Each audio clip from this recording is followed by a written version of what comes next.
Keruntuhan kerajaan Majapahit di era Prabu Udara ya, sisa-sisa kerajaan Majapahit itu ternyata harus berakhir di tangan Prabu Udara atas serangan Sunan Kudus dari Demak.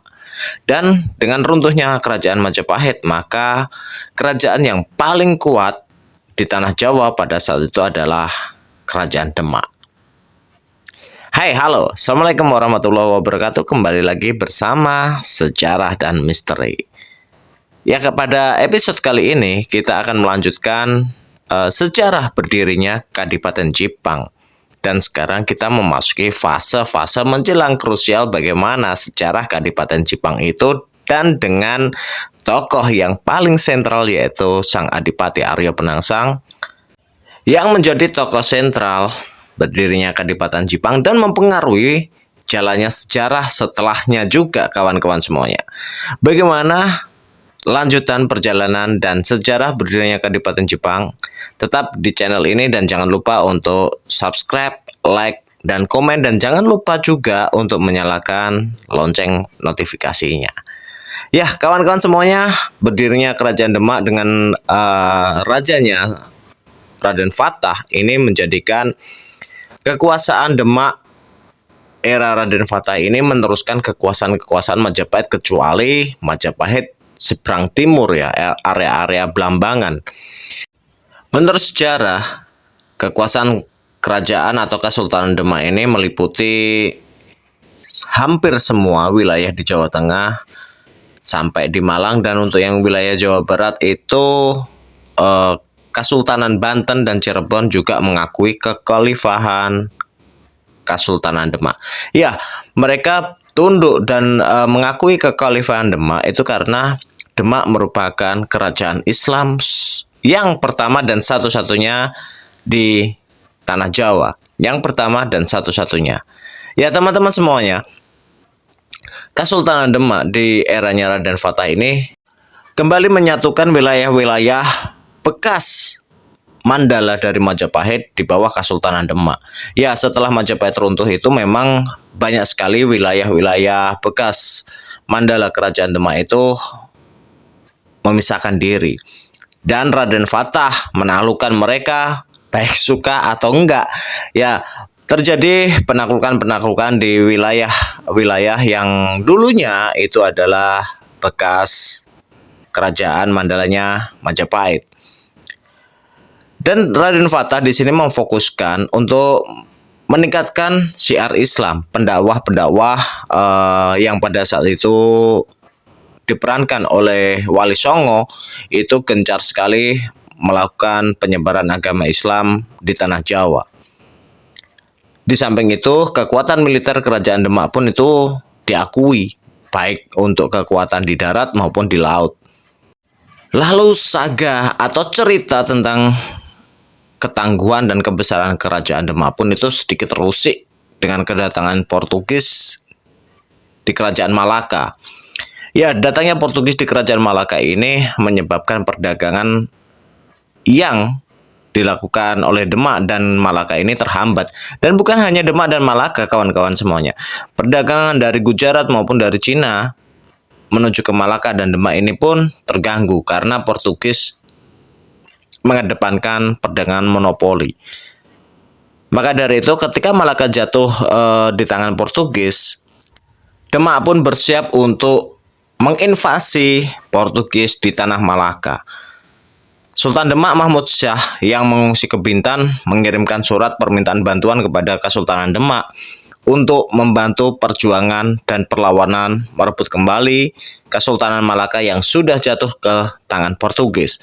Untuk itulah Raden Fatah mengirimkan Adipati Unus dalam agresi militernya ke Malaka. Namun penyerangan yang pertama tersebut gagal, kawan-kawan semuanya.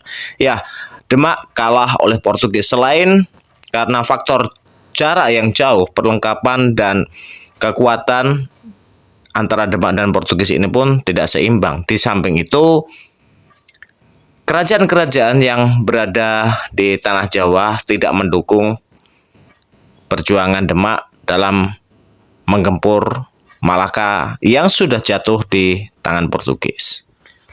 Kegagalan itu memaksa Adipati Unus untuk kembali ke Demak dan melakukan konsolidasi dan rekonsiliasi dengan kerajaan-kerajaan yang ada di tanah Jawa.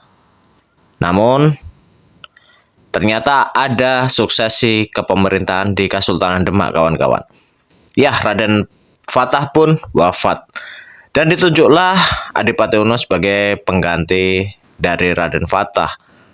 Ya, Adipati Unus pun naik menjadi Sultan Demak, kawan-kawan semuanya. Lalu setelah menjadi Sultan Demak, Adipati Unus merancang serangan kedua.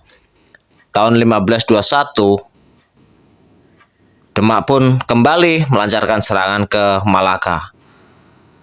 Dan Adipati Unus kembali menjadi panglima perang dalam misi itu. Hanya saja di ekspansi kedua ini Adipati Unus harus gugur di medan laga. Lalu terjadilah pergolakan pergantian suksesi di kerajaan Demak. Dan disinilah awal mula cerita saga kelabunya kerajaan Demak itu dimulai.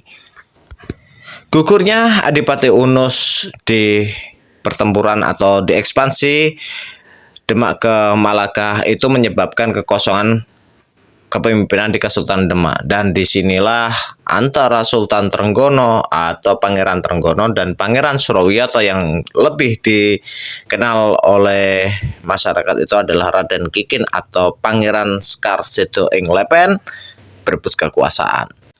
Raden Kikin merasa dirinya yang layak meneruskan Kesultanan Demak karena dia adalah putra tertua dari Raden Fatah. Namun Pangeran Trenggono atau Raden Trenggono itu menolaknya, kawan-kawan semuanya. Terjadilah perebutan kekuasaan di Kesultanan Demak antara Pangeran Surawiyato atau Raden Kikin melawan Sultan Trenggono, atau belum jadi sultan ya, Pangeran Trenggono. Tibalah saatnya terjadi peristiwa yang berdarah. Menurut kisah, selepas sholat Jumat dengan menggendong sang putra terkasih yaitu Aryo Cipang, Raden Kikin pun dibunuh oleh anak dari Pangeran Trenggono yaitu Raden Bagus Mukmin atau nanti kelak disebut Sunan Prawoto. Dan jasad dari Raden Kikin ini ditemukan di bantaran kali, kawan-kawan semuanya. Makanya dari itu gelar dari Raden Kikin atau Pangeran Surawiyato adalah Pangeran Sekar Seto ing Lepen. Lalu Arya Cipang yang pada saat itu digendong oleh bapaknya, oleh Raden Kikin ini pun terhanyut di sungai itu dan temangsang di sebuah dahan. Lalu ditemukan oleh masyarakat dan diantarkan ke Sunan Kudus. Makanya dari itu Arya Cipang diberikan gelar baru oleh Sunan Kudus yaitu Aryo Penangsang.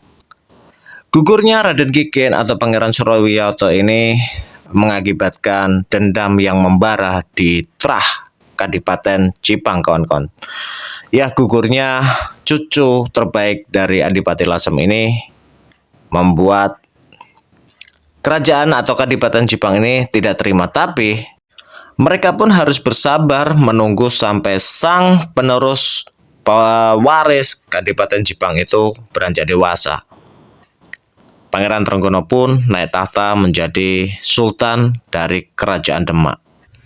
Patih Mataun yang pada saat itu mengurusi segala macam kepemerintahan di Kadipaten Cipang menyiapkan pasukan-pasukan terbaiknya, pasukan elit, melatih dan menggembleng pasukan elit yang nantinya akan digunakan untuk merebut kembali tahta Kesultanan Demak. Pasukan elit ini bernama Soreng Pati, kawan-kawan. Soreng Pati itu diambil nama yaitu Suro ing Pati atau berani mati, pasukan berani mati. Mereka digembleng oleh Patih Mataun dan dibekali oleh ilmu kanuragan dan kesaktian yang pilih tanding. Ciri-ciri dari pasukan elit ini adalah berpakaian hitam dan kumis yang tebal. Ya, seperti gambaran dari Pak Sakirah lah gitu ya. Soreng Pati ini ada banyak divisi, nanti akan kita bahas divisinya apa saja sih sebenarnya tugas-tugas dari Soreng Pati ini.